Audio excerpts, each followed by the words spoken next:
ये सबसे अन्यायपूर्ण युद्धों में से एक था जो कभी एक मजबूत राष्ट्र द्वारा एक कमजोर राष्ट्र के खिलाफ छेड़ा गया। ये शब्द यूलिसिस एस ग्रांट के हैं, जो बाद में अमेरिका के राष्ट्रपति बने। ये शब्द काफी सोचने पर मजबूर करते हैं। आज हम इसी दौर की 1846 से 1848 के बीच हुए मैक्सिकन अमेरिकी युद्ध पर थोड़ी गहराई से चर्चा करेंगे।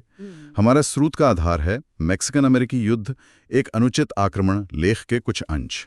हमारा मकसद है इस युद्ध के पीछे के जो कारण थे, मुख्य घटनाएं और फिर जो नतीजे निकले, उन्हें समझना, खासकर अमेरिकी विस्तारवाद, जिसे मैनिफेस्ट डेस्टिनी कहते हैं, और उसका असर के संदर्भ में।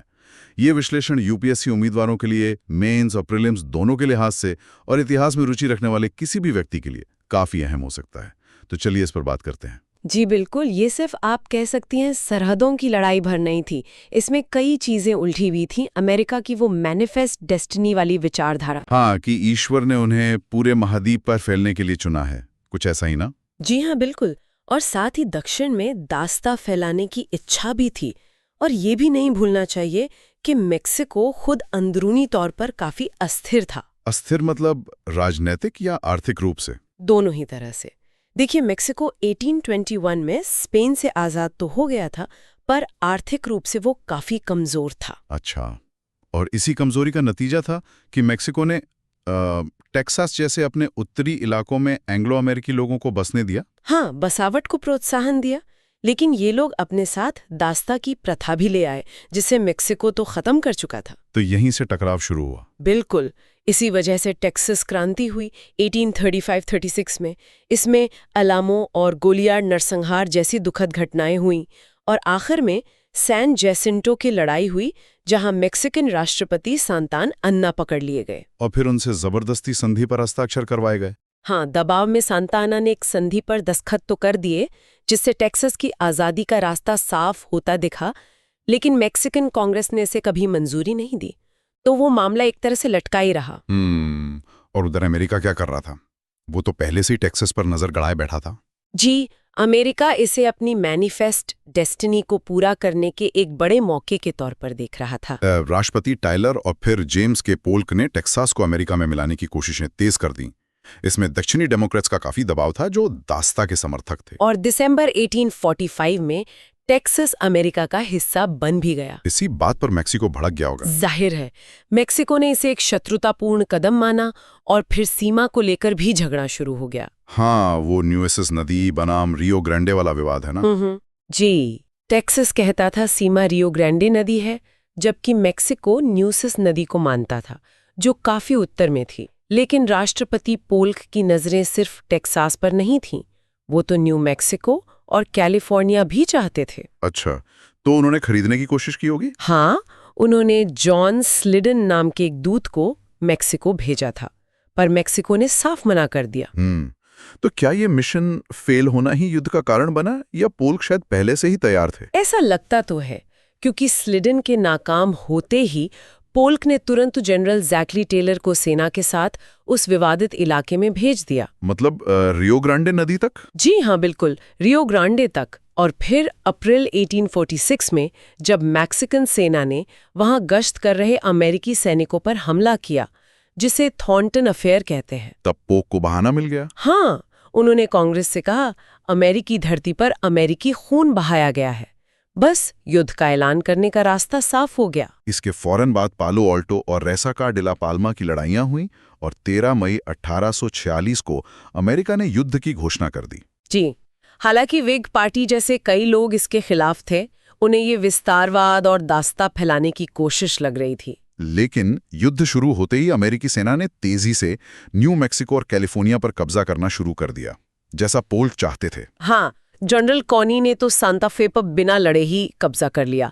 कैलिफोर्निया में भी चीजें तेजी से अमेरिका के पक्ष में गईं। लेकिन उत्तरी मेक्सिको में जनरल टेलर का क्या हुआ? मॉन्टरे में जीत के बाद भी कुछ विवाद हुआ था ना? हाँ, टेलर ने मॉन्टरे शहर तो जीत लिया, पर वहां उन्होंने एक युद्ध विराम समझौता कर लिया, जिससे राष्ट्रपति पोल्क खुश नहीं थे। इसी बीच पोल्क ने वो सांता अन्ना वाली चाल चली थी। जी हाँ, उन्होंने निर्वासित सांता अन्ना को वापस मेक्सिको जाने दिया, सोचा था कि शायद वो शांति करवा देंगे। मगर हुआ उल्टा। बिल्कुल, सांता एना ने सत्ता में लौटते ही फिर से सेना खड़ी कर ली, और फरवरी 1847 में ब्यूएना विस्टा में टेलर की सेना पर हमला कर दिया।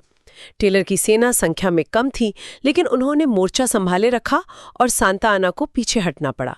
ये एक बड़ी जीत मानी गई। और टेलर अमेरिका में हीरो बन गए।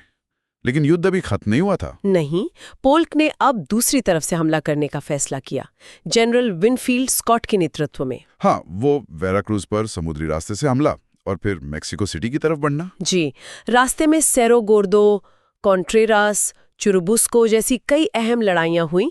चुरुबुस्को में तो सैन पैट्रिशियो बटालियन, जो आयरिश अमेरिकी भगोड़े थे, मेक्सिको की तरफ से लड़े थे। लेकिन आखिरकार सितंबर 1847 तक अमेरिकी सेना मेक्सिको सिटी में दाखिल हो गई। हाँ, सांता आना ने इस्तीफा दे दिया और युद्ध लगभग खत्म हो गया। अब बारी थी संधि की। और यहीं पर वो निकोलस ट्रिस्ट वाला के साथ आए, जिन्हें वापस बुला लिया गया था। जी हाँ, पोल्क ने ट्रिस्ट को बातचीत छोड़कर वापस आने का आदेश दिया था, लेकिन ट्रिस्ट रुके रहे।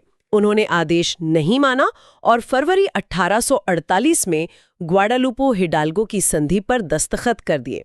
कमाल है। और इस संधि में क्या तय हुआ? मेक्सिको ने अपना करीब आधा इलाका अमेरिका को सौंप दिया। इसमें आज का California, Nevada, Utah, Arizona, New Mexico का बड़ा हिस्सा और टेक्सास शामिल था। रियो ग्रांडे को सीमा मान लिया गया। और इसके बदले मेक्सिको को क्या मिला? सिर्फ $15 मिलियन। इसे ही मैक्सिकन सेशन कहते हैं। पोल्क के जो विस्तारवादी लक्ष्य थे वो तो पूरे हो गए, अमेरिका का नक्शा बदल गया। पर इसकी एक बड़ी कीमत भी चुकानी पड़ी है ना, खासकर अमेरिका को, अंदरूनी तौर पर। बिल्कुल, यही इस युद्ध का सबसे बड़ा कह सकते हैं विरोधाभास है।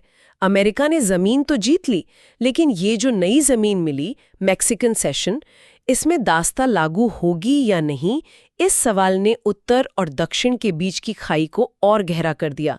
इसने उन दरारों को चौड़ा कर दिया जो आगे चलकर अमेरिकी गृह युद्ध का कारण बनी। तो जो ग्रांट ने कहा था अन्यायपूर्ण युद्ध, वो सिर्फ मेक्सिको के लिहाज से नहीं बल्कि अमेरिका के अपने भविष्य के लिए भी सही साबित हुआ। जी हाँ, और यूपीएससी के नजरिए से देखें तो ये समझना बहुत जरूरी है कि कैसे अंतर्राष्ट्रीय संबंध और घरेलू राजनीति एक दूसरे से जुड़े होते हैं, कैसे एक घटना के दूरगामी और कई बार अनपेक्षित परिणाम हो सकते हैं।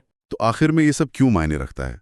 ये युद्ध हमें याद दिलाता है कि विस्तारवाद की महत्वाकांक्षाओं की एक कीमत होती है और उसके नतीजे हमेशा सोचे हुए नहीं होते।